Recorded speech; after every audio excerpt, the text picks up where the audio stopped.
2,200 Iyon lang ang lahat ng pag-aari ni Ignacio nang tumayo siya sa harap ng pinabayaang lupain. 5 ektarya ng tuyo at maputlang buhangin, sobrang tigang na ni mga damo, ay hindi man lang naglakas loob tumubo roon. Alam iyon ng mga tao sa lugar, walang may gusto sa lupang iyon. Ngunit kay Ignacio, hindi iyon isang tigang na kaparangan, kundi pag-asa. Ang huli niyang pagkakataon upang mabawi ang kanyang dangal. Isang tiyansang patunayan na may tunay na halaga ang kanyang karanasan at kaalaman. At mula sa bitak-bitak na lupang iyon, may lilitaw na mas dakila kaysa sa inaakala ng sinuman. Lumuhod si Ignacio, nakasandal sa mapulang lupa. Dumakot siya ng isang dakot ng mamasa-masang lupa at inilapit sa kanyang ilong. Umalis na ang ibang manggagawa mula sa bukirin ng Boa Vista, ngunit naiwan siya. Palagi naman, hindi dahil gusto niya ang magtrabaho ng walang bayad, kundi dahil kinakausap siya ng lupa. Sa isang wikang tila siya lamang ang nakauunawa. Pinagulong niya ang lupa sa pagitan ng kanyang mga daliri. Masyadong maraming luwad. Siksik ito. Kapag bumuhos ang malakas na ulan, ikukulong nito ang tubig at malulunod ang mga ugat ng mga batang punong kape na ipinatanim ni Benjamin Cruz, ang may-ari. Nakunot ang noo ni Ignacio. Hindi ito maganda, nakita na niya itong mangyari noon. 3 taon ang nakalipas nang muntik ng sirain ng salot ng mga salagubang ang lahat, si Ignacio ang nagligtas sa mga pananim. Habang ang propesyonal na agronomo ay walang tigil sa pagtalakay tungkol sa mamahaling dayuhang pestisidyo, tahimik na pinag-aralan ni Ignacio kung paano kumikilos ang mga insekto. Inihiwalay niya ang mga apektadong bahagi at iminungkahing magtanim ng iba't ibang pananim sa paligid.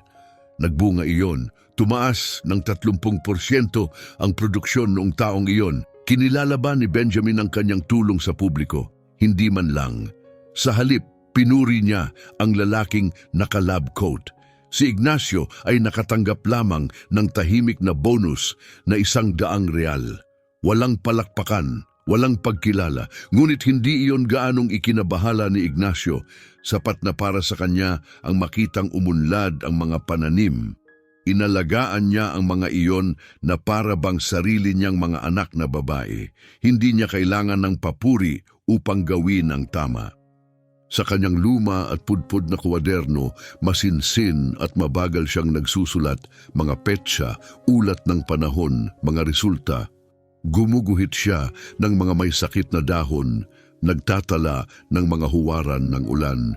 Iningatan niya ang kanyang mga tala na parang isang siyentipiko, tahimik, mapagpakumbaba at eksakto. Umungit-ngit ang tarangkahan ng bukirin. Tumingala si Ignacio at nakita ang imported na pick-up truck ni Benjamin na papalapit, nagbubuga ng alikabok. Ngunit sa pagkakataong ito, hindi siya nag-iisa. Sa upuang pasahero ay nakaupo ang isang binatang nakaistilo, may suot na sunglasses at nakarolyo ang manggas ng polo. Halatang hindi sanay sa manual na trabaho. Si Benicio Cruz, ang anak. May narinig ng usap-usapan si Ignacio noong nakaraang linggo. Katatapos lamang ni Benicio ng kursong agronomiya sa isang prestihiyosong pribadong universidad sa lungsod. Hindi napigilan ni Benjamin ang pagyayabang sa lokal na bar. Babaguhin ng anak ko ang lugar na to, pagmamalaki niya. May access siya sa pinakamagandang teknolohiya. Dadalhin niya tayo sa pandaigdigang antas. Huminto ang truck malapit kay Ignacio. Bumaba si Benjamin, malapad ang ngiti, puno ng pagmamalaki. Bumaba si Benicio. Sa kabilang panig, sinipat ang bukirin na para bang tinitingnan ang sirang kalakal. Ignacio, halika rito, ipapakilala kita sa anak ko, masiglang sigaw ni Benjamin. Pinunasan ni Ignacio ang maputik niyang mga kamay sa pantalon at lumapit.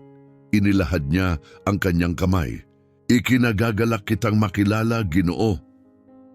Nakipagkamay si Benicio nang walang sigla, parang gusto na agad tapusin ang usapan. Hay! Hindi napansin ni Benjamin ang tensyon.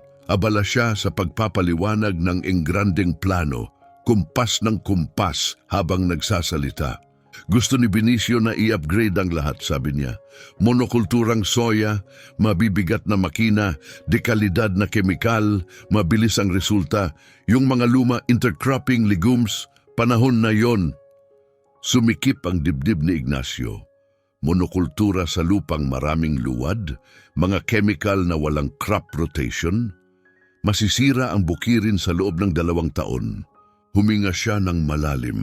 Ayaw niyang magsimula ng alitan, ngunit hindi rin niya kayang panoorin na masira ang lupang ilang taon niyang inalagaan dahil sa labis na kumpiyansa. Ginoong Benjamin, kung maaari lang, maingat na panimula ni Ignacio, pinipili ang kanyang mga salita. Maraming luwad ang lupang ito.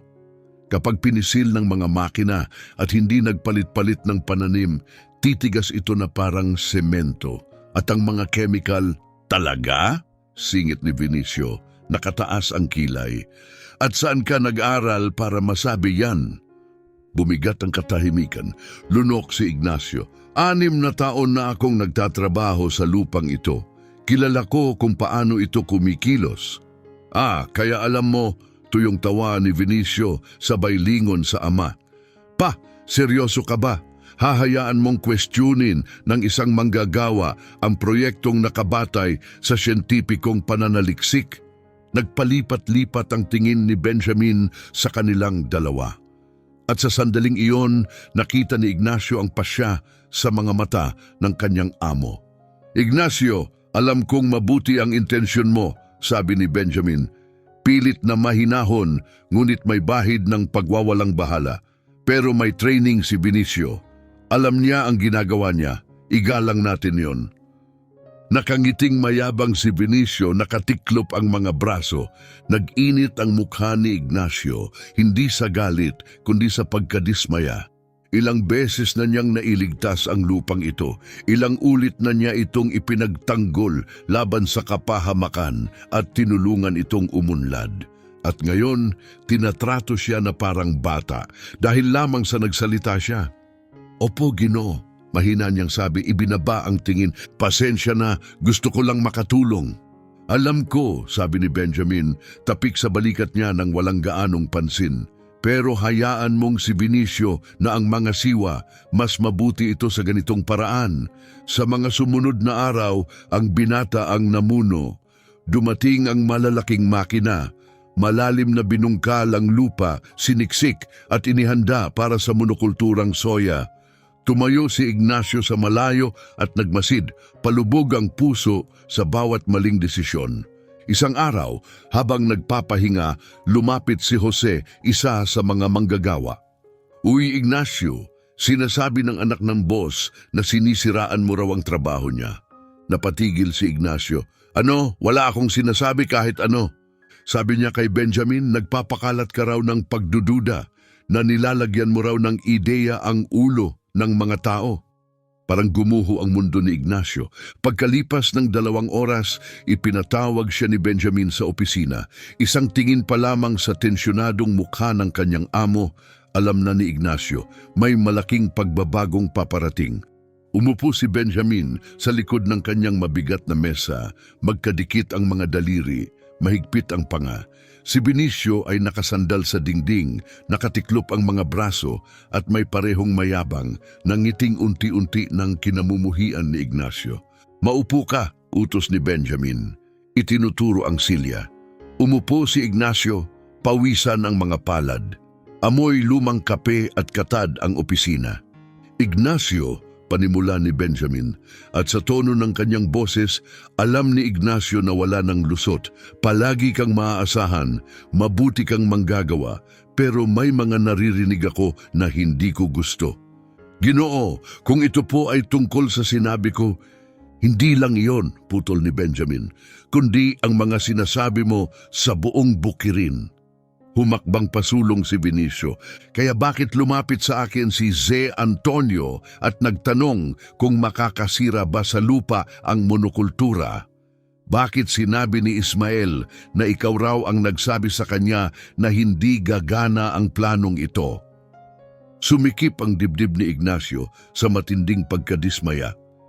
Hindi ko kailanman sinabi iyon, mariin niyang sagot. Tumaas ang boses ni Benjamin. Ibig mong sabihin, nagsisinungaling ang anak ko?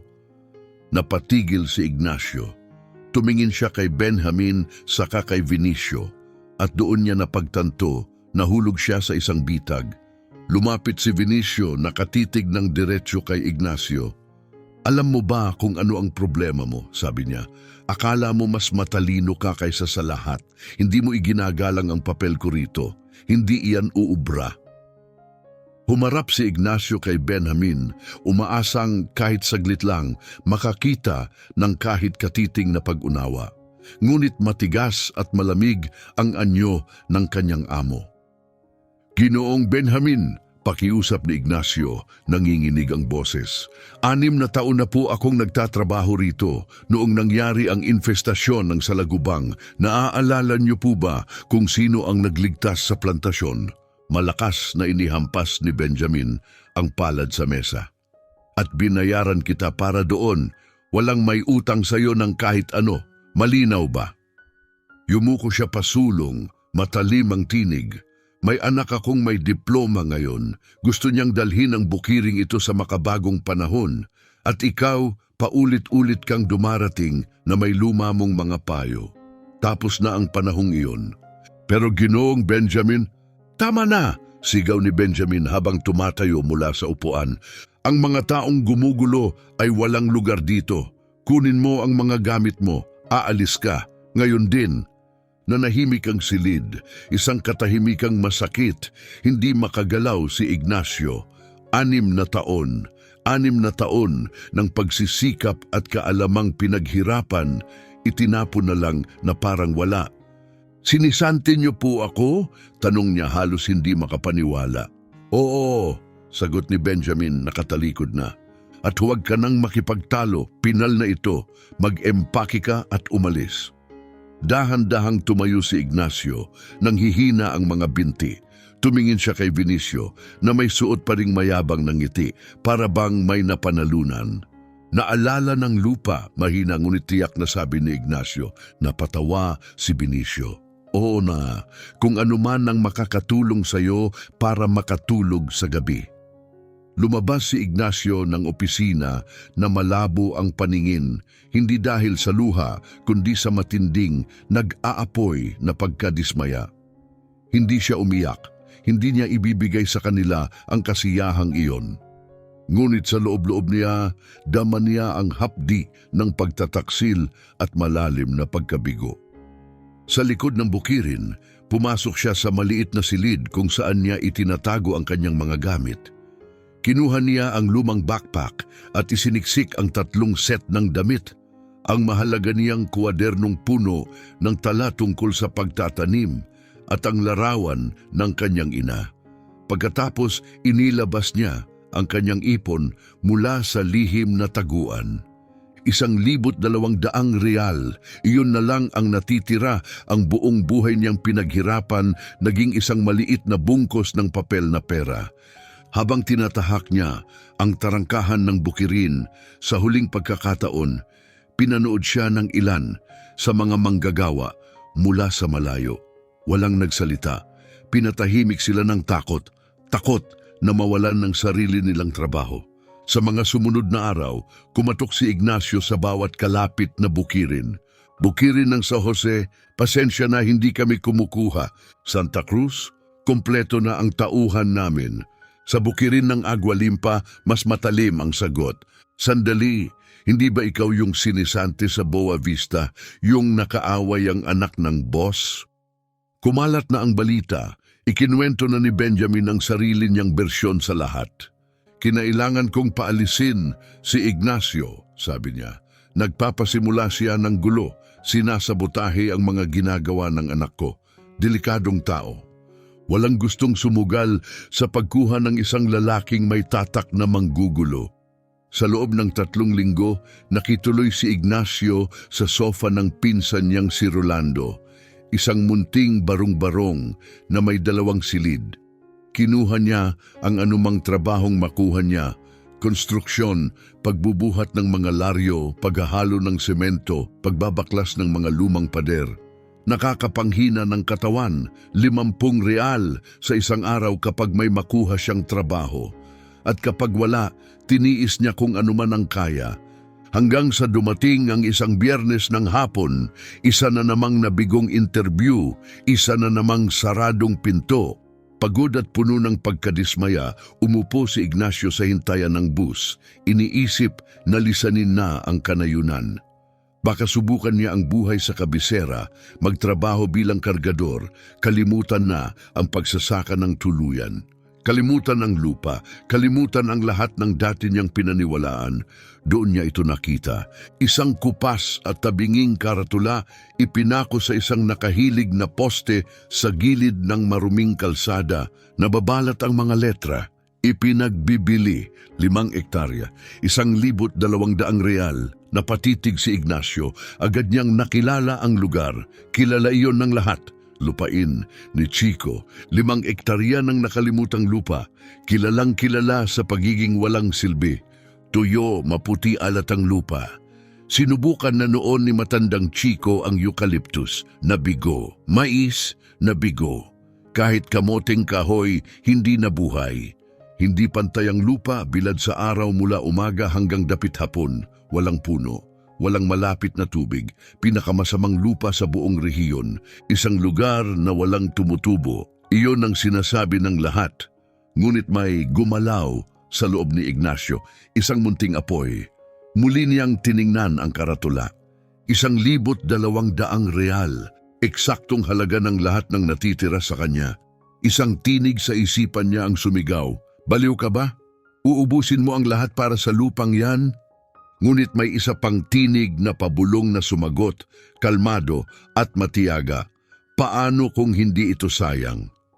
Inilabas niya ang kanyang gasgas na telepono at tinawagan ang numerong nakasulat sa karatula. 3 ring. Pagkatapos isang pagod na boses ang sumagot. Hello?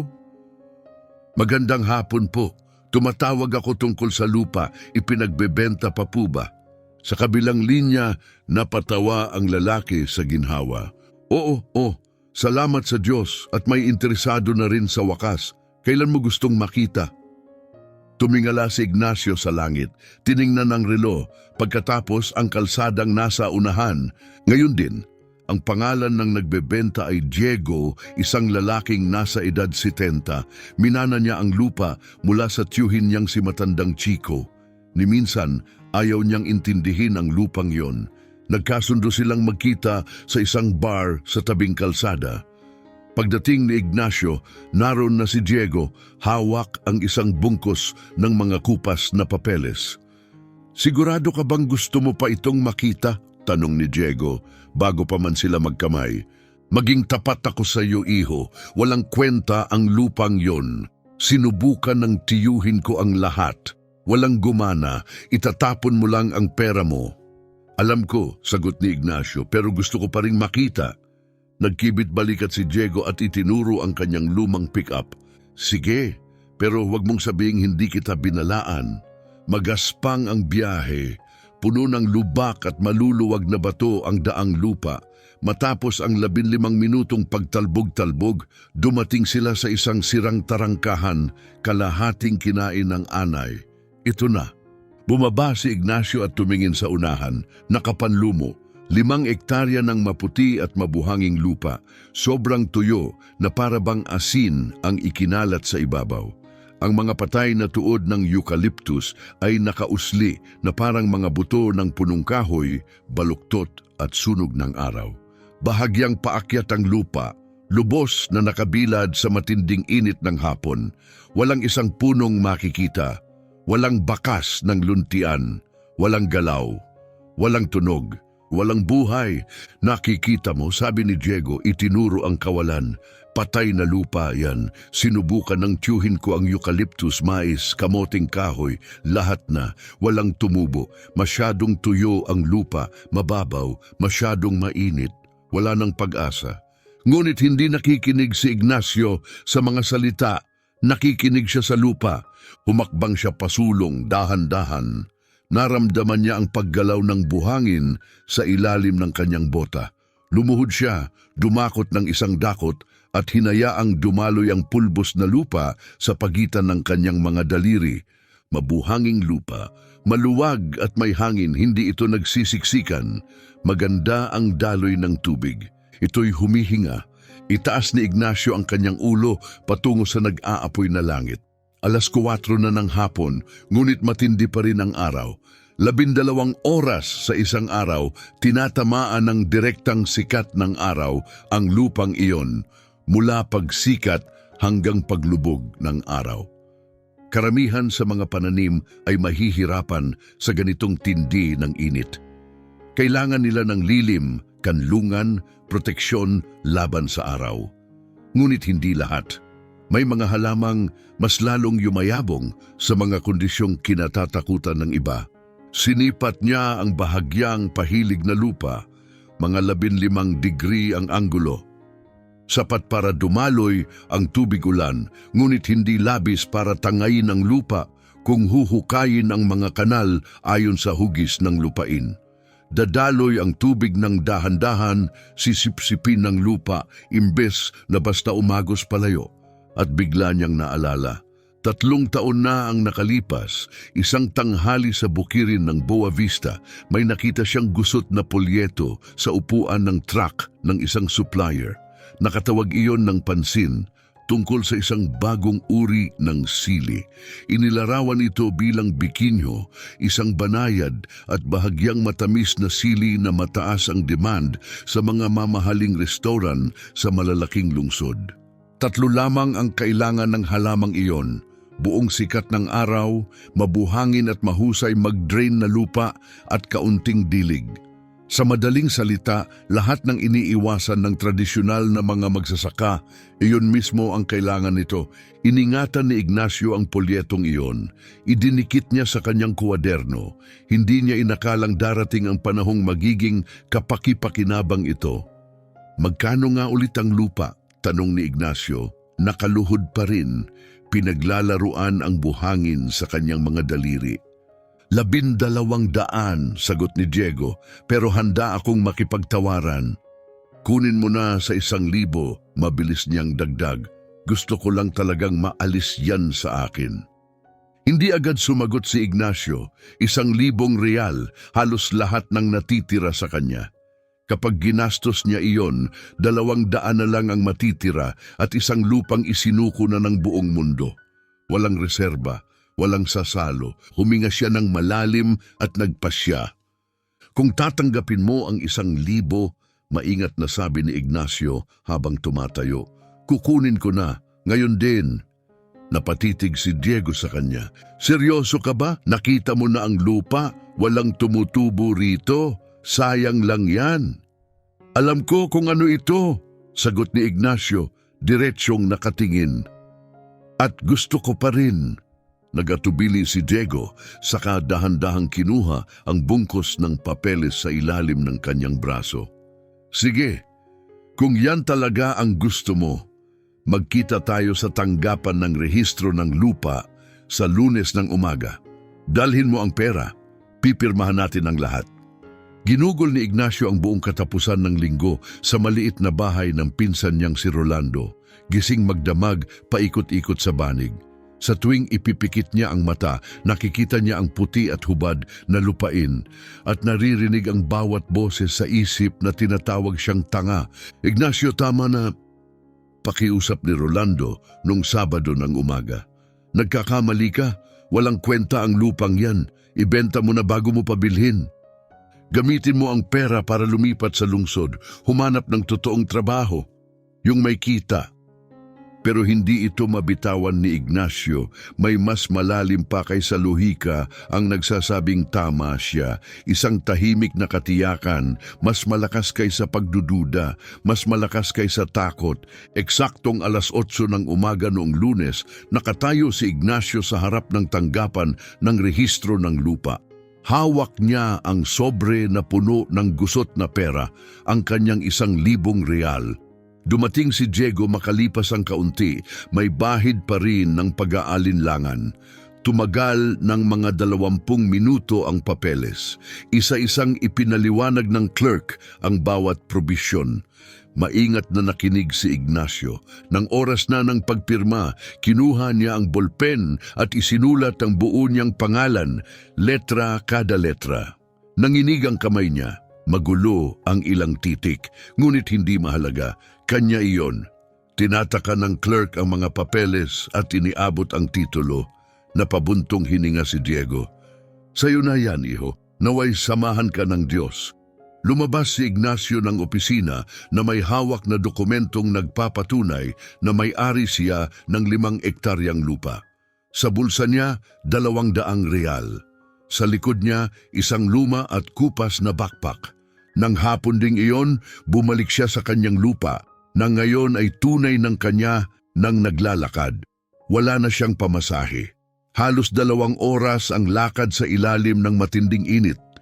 Pagdating sa sirang tarangkahan, tumigil siya at minasdan ang tuyot at mabuhanging burol. Akala ng lahat na wala na siya ng katinuan, na isinayang niya ang kanyang kinabukasan. Baka nga, ngunit kay Ignacio hindi iyon kabiguan. Nakikita niya ang posibilidad, hinugot niya ang backpack at binuksan ng kwaderno sa pahinang may polyeto ng silin na bikinyo. Nanilaw na ang papel, ngunit malinaw pa rin ang mensahe, isang halamang tumutubo kung saan nabibigo ang iba. Mabuhangin at bilad sa araw na lupa, kaunting tubig lamang ang kailangan. Perpekto para sa ganitong lupain, isinara niya ang kwaderno at muling tumingin sa buhangin. Noong gabing iyon, sa unang pagkakataon, natulog siya sa sarili niyang lupa. Naglatag siya ng trapal sa pagitan ng 2 patay na punong eucalyptus at binalot ang sarili sa manipis na kumot. Malamig at matigas ang lupa, humahaplos ang hangin sa tela. May mga di pamilyar na tunog ng hayop sa paligid. Ngunit sa unang pagkakataon, mula nang paalisin siya sa Boa Vista, mahimbing ang tulog ni Ignacio. Dahil ngayon, meron siyang wala sa kanya sa loob ng maraming linggo, isang plano, at walang sino man ang makakaagaw nito.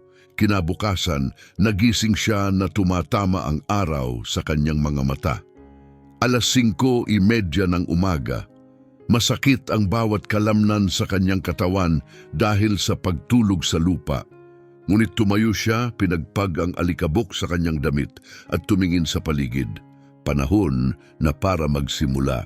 Sa natitirang 200 real, pumunta siya sa bayan at binili lamang ang pinakakailangan. Isang maliit na sako ng buto ng sili na bikinyo. Bahagyang inutang sa isang supplier na handang sumugal sa kanya, isang 5 kilong apog para iayos ang pH ng lupa at isang bagong asarol, 30 real na lang ang natira. Magtatanim ka talaga ng sili sa lupang yan? Tanong ng supplier, nakataas ang kilay. Buhanginan ni Chico yan, kahit damo, walang tumutubo. Alam ko, sagot ni Ignacio habang inaayos ang kanyang mga binili. Pero bawat lupa ay may lihim. Kailangan mo lang matutong makinig. Napailing ang supplier. Kung kailangan mo pa ng buto, bumalik ka. Bibigyan kita ng mas murang presyo kahit duda akong kakailanganin mo pa. Nagpasalamat lamang si Ignacio at bumalik sa lupa. Ang unang araw ng trabaho ay nagsimula sa pag-aaral. Nilakad niya ang bawat pulgada ng 5 ektarya. Bawat liko, bawat dalisdis. Para siyang kartograpong binabasa ang isang nakalimutang mapa. May kwento ang dalisdis. Kung maghuhukay siya ng tama ayon sa hugis ng lupa, masasalo niya ang bawat patak ng ulan at mapapakinabangan ito. At nagsimula siyang maghukay. 14 na oras bawat araw. Araw-araw, sa ilalim ng malupit na araw. Umakyat at bumaba ang asarol, paulit-ulit humuhugis ng mga kanal sa buhangin. Ang kanyang mga kamay, pinatigas ng mga taon ng paggawa, ay nagsimulang magbitak at magdugo. Binalot niya ng punit-punit na tela ang kanyang mga daliri at nagpatuloy.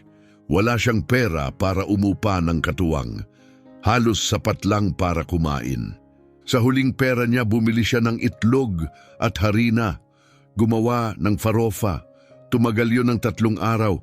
Nang maubos yon, pumunta siya sa palengke upang humingi ng tira-tira, sirang gulay, bugbog na prutas, anumang itatapon na ng mga tindero. "Uy, tingnan niyo si Ignacio, nang hihingi na ng basura!" Sigaw ng isa sa mga binata. Nagtawanan ng iba. Nagpanggap si Ignacio na hindi niya narinig ang tawanan. Kinuha niya ang mga nalantang kamatis, tahimik na nagpasalamat sa mga tindero at umalis. Hindi pinapatawad ng lupa ang mga nagmamadali, pero hindi nagmamadali si Ignacio. Matiyaga siya, matatag ang loob. Sa lokal na bar, naging paulit-ulit na biro ang pangalan niya. Tuwing Biyernes ng gabi, may bumibitaw ng parehong linya. Unaanin na ba ni Ignacio ang buhangin? Baka hangin na ang itinatanim niya ngayon. At susunod ang halakhakan.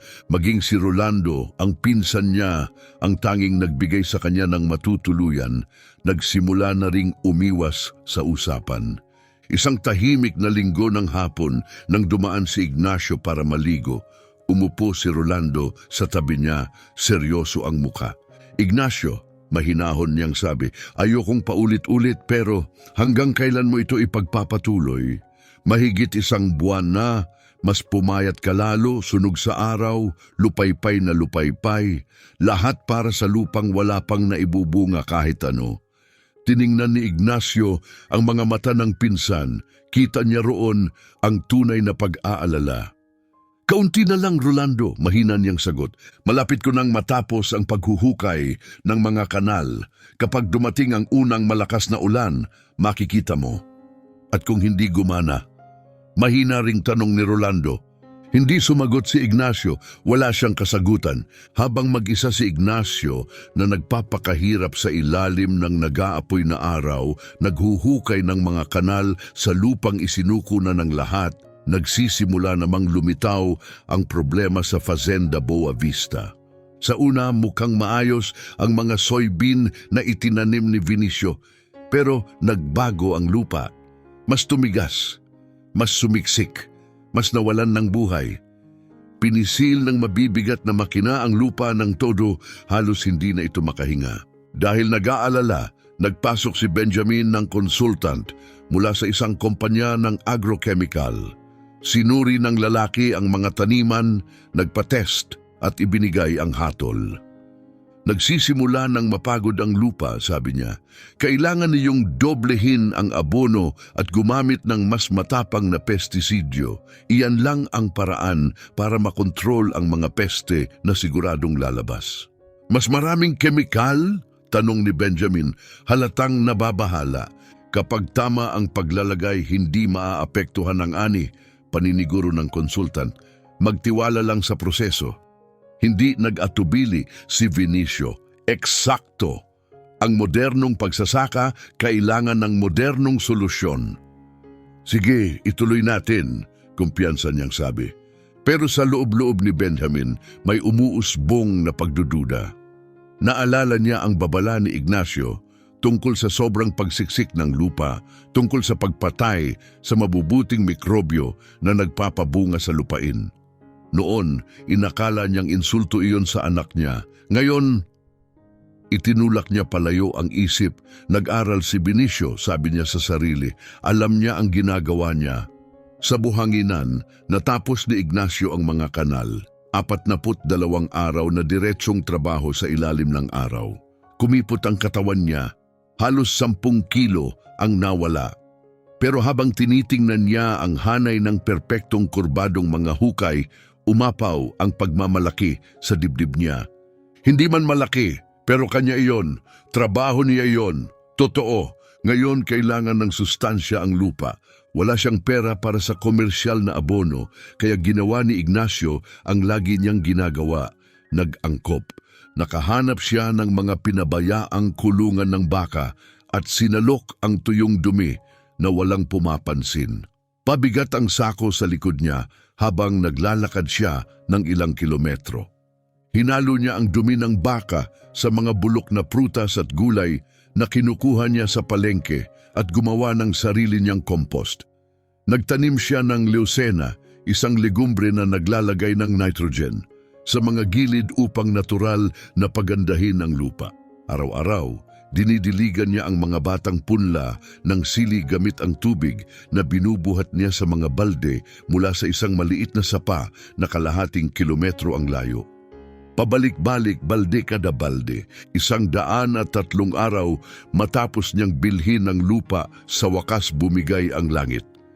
Nakahiga si Ignacio sa ilalim ng trapal nang marinig niya ito, ang marahang pagtapik ng patak ng ulan sa plastik. Bigla siyang bumangon at tumakbo ng nakayapak papunta sa bukid. Tuloy-tuloy ang ulan, mabigat at makapal. At imbes na rumagasa, pababa tulad ng dati, naipon ang tubig sa mga kanal, dahan-dahang sumisipsip sa mabuhanging lupa. Gumana ang sistema. Itaas ni Ignacio ang mga braso at inihilig ang ulo, hinayaang buhusan siya ng ulan. Sa wakas, nagkakabuo na. Pero ang tunay na hamon, nasa unahan pa. 3 linggo matapos ang ulan, dumating ang matinding tagtuyot. 30 na kapapasong araw na walang kahit isang patak. Nagbitak-bitak ang lupa sa init. Sa buong rehiyon, ang mga bukiring umaasa sa irigasyon ay nakita ang paghihirap ng kanilang mga pananim. Sa Boa Vista, napilitan si Benjamin na patakbuhin ang irigasyon ng walang tigil, ubos pera, para lang buhayin ang mga soybean. At sa lupain ni Ignacio, hindi nalanta ang kanyang mga punla ng sili. Dahil sa mga kanal at organikong halo sa lupa, nakapagtago ito ng sapat na halumigmig. Bumagal man ang paglaki, pero tumagal sila. At pagkatapos, bumalik ang mga ulan. Pagdating ng ulan, hindi lang nabuhay ang mga sili, sumigla sila. Luntian at sariwang usbong, matitibay na tangkay, bulaklak, at saka bunga. Isang araw, habang nakaluhod si Ignacio sa bukid at nagbubunot ng damo, narinig niya ang pamilyar na tunog ng makina. Tumingala siya. May isang pickup truck na huminto sa tarangkahan. Si Benjamin, ang lalaking nagsibak sa kanya, ngayon ay tahimik na nakaupo sa upuan ng driver, nakatitig sa luntiang hanay ng mga punla ng sili na tumutubo sa dating patay na buhangin. Kumabog ang puso ni Ignacio, galit, kaba at pagtitibay ng sarili, sabay-sabay. Pero hindi siya gumalaw, nanatili siyang nakatayo sa gitna ng mga sili. Halos 10 minuto, nakaupo lang si Benjamin at nagmamasid. Pagkatapos, walang sabi-sabi, umatras siya at umalis. Walang komprontasyon, walang paghingi ng tawad. Pero hindi kailangan ni Ignacio ng mga salita. Nakita niya iyon sa mga mata ng lalaki. 8 buwan matapos niyang bilhin ang lupa, nagising si Ignacio sa tanawing matagal niyang pinaghirapan. Puno ng bunga ang mga halaman, matingkad malaman, perpektong hugis na mga sili na bikinho, mapusyaw na berde, matigas at walang kapintasan. Pumitas siya ng isa, kinagat. Eksakto ang lasa sa ipinangako ng polyeto, banayad, bahagyang matamis, walang anghang. Nagawa niya. Ginugol ni Ignacio ang susunod na 3 araw sa pag-aani ng mag-isa. Pinuno niya ang mga kahong siya mismo ang gumawa. Pagsapit ng katapusan, may 2,000 kilo siya. 2,000 kilo ng magaganda at dekalidad na sili. Pinalago sa lupang walang naniniwala. Pero ang pinakamahirap susunod pa, ang pagbebenta. Nag-impake siya ng 2 kilo ng pinakamaganda niyang ani at pumunta sa kalapit na bayan. May narinig siya tungkol sa bagong restaurant, Tempero da Terra, na pinapatakbo ng mga chef mula sa kabisera. Dumating siya bandang hapon, pawisan, nakasukbit ang backpack at bitbit ang sako ng sili. Kumunot ang ilong ng hostess sa hitsura niya, maputik na bota, lumang damit. "Matutulungan ba kita?" tanong niya, putol ang tono. "Gusto kong makausap ang chef." Hindi siya tumatanggap ng bisita mula sa supplier kung walang appointment. "Pakiusap, 5 minuto lang." Bago pa siya makasagot, may lalaking lumabas mula sa kusina. Nasa kalagitnaan ng 40, may puting apron na may mantsa ng sarsa. May uban na, nakabilog na salamin. "Anong produkto ang binibenta mo?" tanong niya. "Sariwang sili na bikinyo po, Ginoo," sagot ni Ignacio. "Siling bikinyo? Dito sa paligid?" "Opo, Ginoo." "Tingnan ko."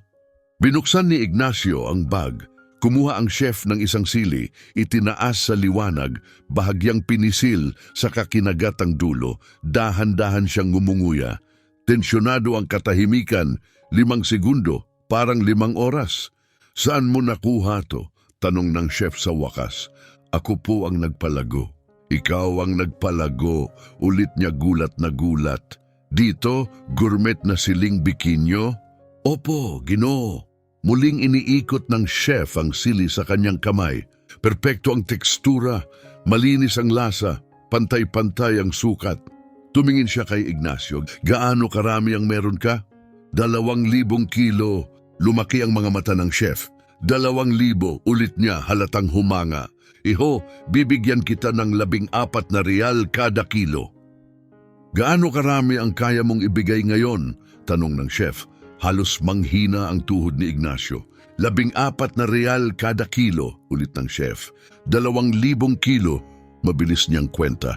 Iyan ay 28,000 real. "Meron ako ng lahat," kumpirma ni Ignacio. "Lahat ng 2,000 kilo. Dalhin mo lahat sa Lunes," sabi ng chef ng walang pag-aalinlangan. "Bibilin ko agad." Iniunat niya ang kamay. "At kung kasing ganda rin ng susunod mong ani, gagawa tayo ng kontratang pangmatagalan." Kinamayan siya ni Ignacio, pilit pinipigil ang emosyon na gustong sumabog. "Maraming salamat po." Pagkalabas niya ng restaurant at pagliko sa kanto, sumandal siya sa pader at huminga ng malalim. Nanginginig ang kanyang mga kamay. 28,000 real mula sa isang ani lamang. Mas malaki kaysa sa lahat ng kinita niya sa loob ng 6 na taon sa bukirin ng Boa Vista. Maagang-maaga ng Lunes, umarkila si Ignacio ng lumang truck at maingat na ikinarga ang lahat ng 2,000 kilo ng sili. Pagdating niya sa restaurant, nandoon na ang chef naghihintay. Tinimbang nila ang ani, sinuri ang bawat kahon at agad na iniabot ng chef ang tseke. 28,000 real. Napatitig si Ignacio sa tseke, hindi makapaniwala. Ang maliit na papel na iyon ay mas mahalaga kaysa sa lahat ng kinita at naipon niya sa buong buhay niya. "Paano mo nagawa to?" tanong ng chef. "Walang sumubok magtanim ng siling bikinyo rito," sagot ni Ignacio, nakangiti kahit pagod na pagod.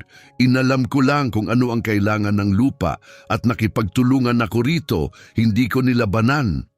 Mabilis na kumalat ang kwento. Ang lalaking sinibak sa bukirin ng Boa Vista ay nagbenta ng sili sa halagang 14 na real kada kilo. "Hindi nga," bulungan ng mga tao. "Di ba yan ang lumang buhanginan ni Chico?" "Oo," sagot ng iba, "at naibenta niya ang bawat piraso." Ang tawanan sa bar, tumigil yon, napaltan ng katahimikan, hindi komportableng katahimikan. Ang mga lalaking minsang nangutya sa kanya ay umiwas ng makipagtitigan tuwing dadaan siya. Isang araw, dumating si Rolando sa lupain na nakangiti hanggang tenga. "Totoo ba, 28,000? 28, kumpirma ni Ignacio. Mahigpit siyang niyakap ni Rolando. "Alam kong magagawa mo." Sa pera mula sa unang ani, hindi naging pabaya si Ignacio. Maingat siyang gumastos. Bumili siya ng simpleng sistema ng irigasyon, mga hose, sprinkler at maliit na electric pump. Nagtayo siya ng isang payak na bodega para sa mga gamit. Naglagay ng bakod sa buong lupain. Inayos at pinahusay ang kanyang mga kasangkapan at ang natira inipon niya. Binalikan din niya ang supplier ng binhi na tumulong sa kanya ng pautang. Sa sobrang gulat ng lalaki sa tagumpay ni Ignacio, binigyan pa siya ng diskuwento sa susunod niyang bili ng binhi. Pagkaraan ng 3 buwan, habang inihahanda ni Ignacio ang lupa para sa panibagong taniman, may napansin siyang sasakyang huminto sa tarangkahan. Tatlong lalaki ang bumaba, nagpakilala ang isa. Ikaw ba si Ignacio? Ako si Ernesto. Pinamamahalaan ko ang isang hanay ng mga organic market. Gusto naming pag-usapan ang isang kasunduan sa supply. Kontrata? Tanong ni Ignacio. Oo, bibilin namin ang lahat ng itatanim mo. 18 real kada kilo. Isang taong kasunduan. 18 real. 4 na real na mas mataas kaysa sa binayad ng chef. Pinirmahan ni Ignacio ang kontrata sa loob ng linggong iyon.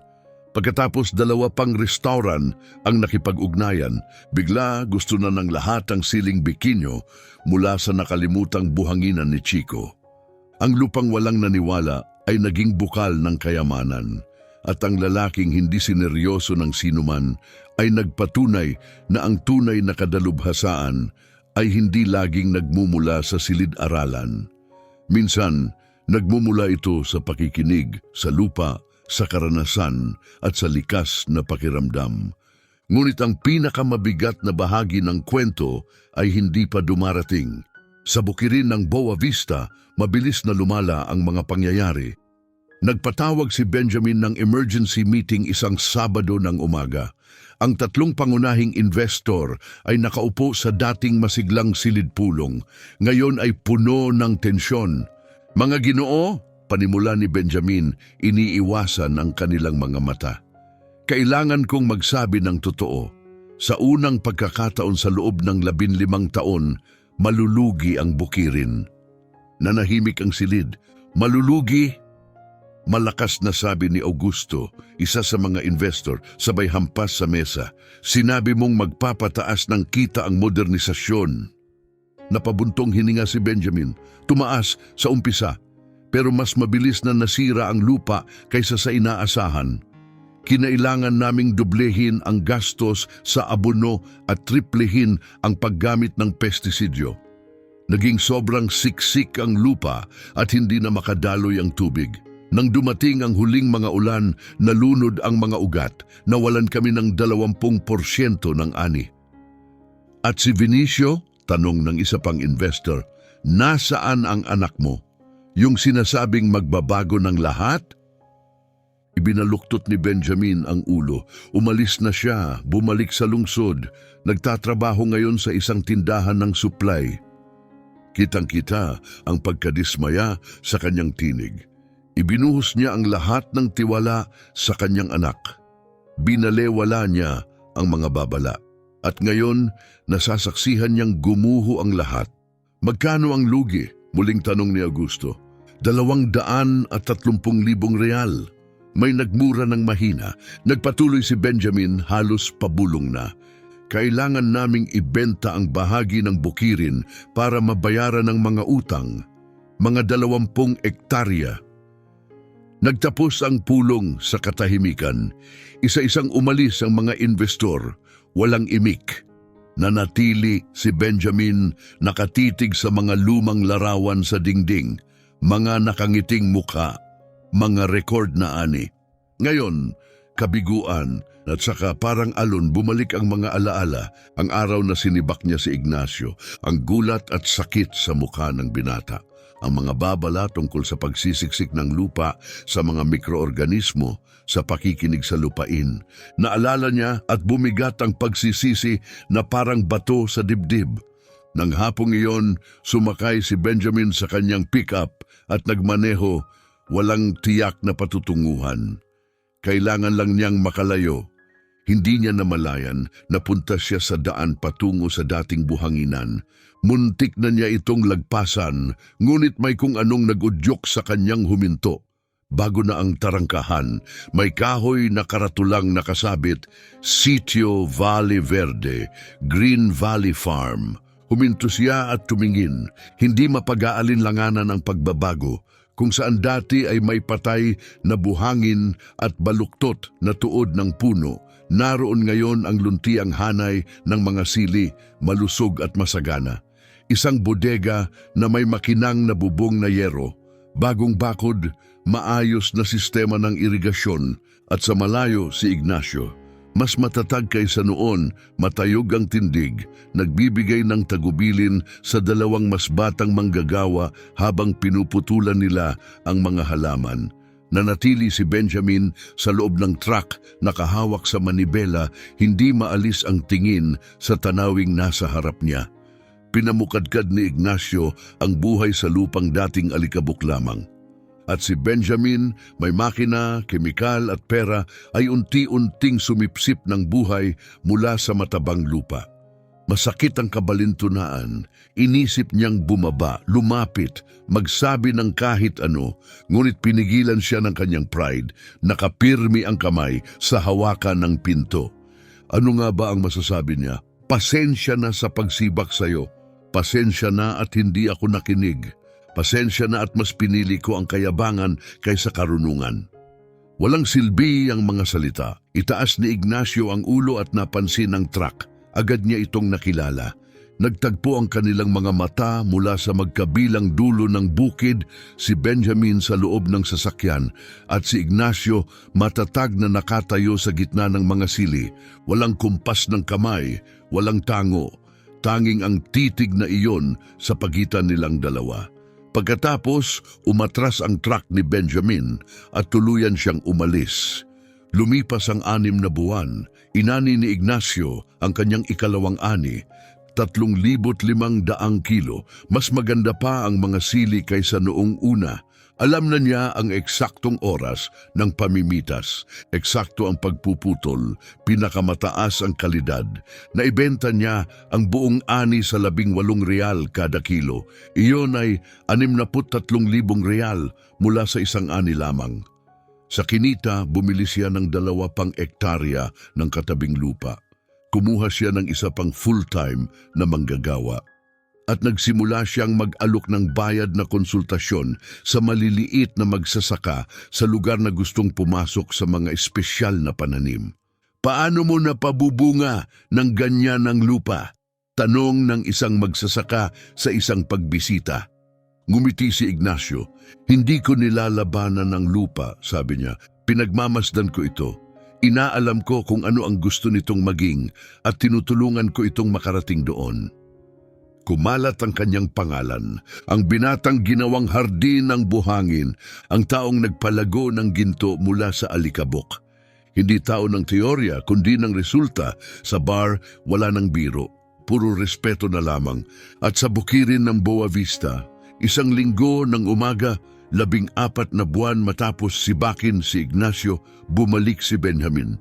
Ngunit sa pagkakataong ito, bumaba siya ng truck. Nagdilig si Ignacio ng mga punla nang mapansin niya ito. May hawak na sombrero, mabagal ang lakad. Sa unang pagkakataon mula sa huli nilang pagkikita sa opisina ng bukirin, nagharap silang muli. Tumingin-tingin si Benjamin sa mga taniman ng sili, sa bodega, sa imbakan ng tubig. Huminga siya ng malalim. Pumunta ako rito para magtanong, sabi niya, pagod at magaspang ang tinig. Paano mo nagawa ito? Pwedeng naging malupit si Ignacio, pwede niyang ipamukha ang nakaraan, pwede niyang iparamdam kay Benjamin kung gaano siya kaliit. Ngunit sa lalaking nasa harap niya, mas ubanin, nakayuko, hungkag ang mga mata, awa lamang ang naramdaman niya. Ginawa ko ang sinabi kong dapat gawin noon pa sa bukirin, mahinahong sagot ni Ignacio. Pinagmasdan ko ang lupa at nakipagtulungan ako rito. Ibinaling ni Benjamin ang tingin sa lupa, dapat nakinig kami sa iyo. Hindi iyon paghingi ng tawad, hindi rin kahilingan. Isa lamang itong tapat at masakit na pag-amin. Oo, sabi ni Ignacio, dapat nga. Nakatayo pa sila roon ng 1 minuto. Wala nang ibang masabi si Benjamin. Pagkatapos tumalikod siya at naglakad palayo. Pinanood ni Ignacio ang truck na mawala sa malayo. Hindi siya nagalak. Hindi rin siya nakaramdam ng pait. Pakiramdam lang niya. Buo. Nagsara ang ikot, bumalikwas ang kapalaran. At ngayon nagsisimula pa lamang ang tunay na kwento. 1 taon at kalahati matapos siyang sibakin sa Boa Vista na may 1,200 real lamang sa bulsa. Nakaupo si Ignacio sa beranda ng maliit na opisina na itinayo niya sa Sitio Valverde. Umiinom siya ng kape, tinitingnan ang kanyang mga bukirin. 7 ektarya, 3 full-time na empleyado, 5,000 kilo ng sili kada ani, mga kontrata sa 8 restaurant at 3 organic grocery chain. Tumunog ang kanyang telepono. Isang lokal na kooperatiba humihiling ng konsultasyon para sa 12 maliliit na pamilyang bukirin. 18 buwan pa lamang ang nakalipas. Halos hindi na siya makaraos. Ngayon, nagtuturo na siya sa iba. Sa parehong bar na minsan siyang pinagtawanan, binabati na siya ngayon ng may paggalang. Ignacio, kung may pagkakataon ka, gusto kong masilip mo ang lupa ko. Ang respeto ay hindi nanggagaling sa titulo, nanggagaling ito sa resulta. Pagkaraan ng 3 buwan, habang pinamumunuan ni Ignacio ang isang workshop sa composting, nakita niyang muli ang lumang truck, si Benjamin. Ngunit sa pagkakataong ito, hindi siya nanatili sa loob. Bumaba siya, lumapit sa tarangkahan. Ignacio, mahina niyang sabi, gusto ko sanang makita ito ng maayos. Maaari ba akong pumasok? Maaari po. Magkasama nilang nilibot ang lupain, walang salita sa umpisa. Pinagmasdan ni Benjamin ang lahat, ang mga kanal, ang compost, ang masisiglang hanay ng mga halaman. Hindi siya nagtanong ng technical, nanood lang siya. Sa gitna ng bukirin, mahina niyang tanong, paano mo nalaman na gagana ito? Tumingin si Ignacio sa lupa sa ilalim ng kanilang mga paa. Hindi ko alam, sabi niya, pero nakinig ako at nagkaroon ako ng tiyaga. Habang papalapit sila muli sa tarangkahan, huminto si Benjamin. Salamat sa pagpapapasok sa akin, sabi niya. At Ignacio, pasensya na, nagkamali ako.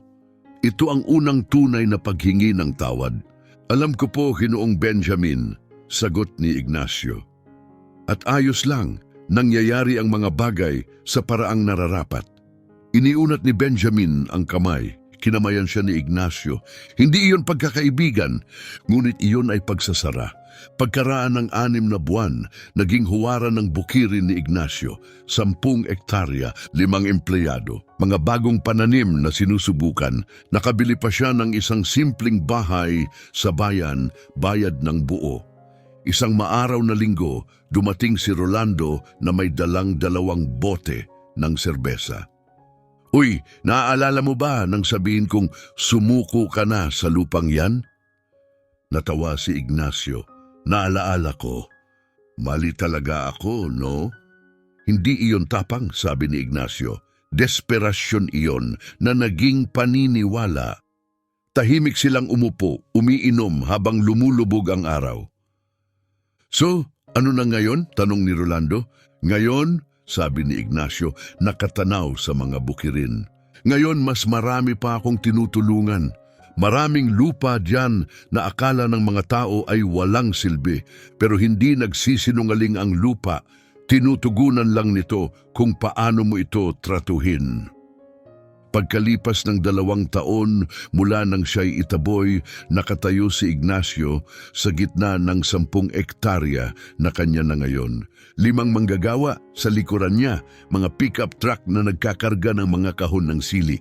Isang bagong bodega na may karatulang Sitio Valle Verde na ipinintang may pagmamalaki. Lumuhod siya at dumakot ng lupa. Hindi na ito buhangin, buhay na ito, mamasa-masa. Mayaman, may mga bulati, magkakahabing ugat, puno ng organikong buhay, ngumiti siya. Hindi kailanman masama ang lupa, ang pagkakamali ay ang maling paraan ng pagtatanim. May mga taong dumaraan sa buhay na iniisip na bigo sila, na walang gumagana.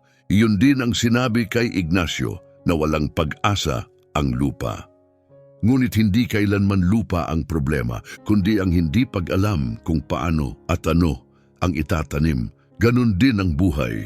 Hindi laging kakulangan sa kakayahan ng problema. Minsan, direksyon lang ang kulang. Ang bawat lupa ay maaaring maging mabuting lupa kung matututo kang makinig at kung aalagaan mo ito sa paraang kailangan nito. At ikaw, inaalagaan mo ba ang sarili mong lupa nitong mga nakaraang araw? Ipaalam mo sa amin sa comments kung ano ang naisip mo sa kwentong ito. Gusto naming marinig ang opinyon mo. Kung nakapagbigay ito ng inspirasyon, mag-like ka para mas marami ang makarinig. At huwag kalimutang mag-subscribe para hindi mo makaligtaan ng susunod. Salamat sa panonood, isang mahigpit na yakap at magkita tayo sa susunod na kwento.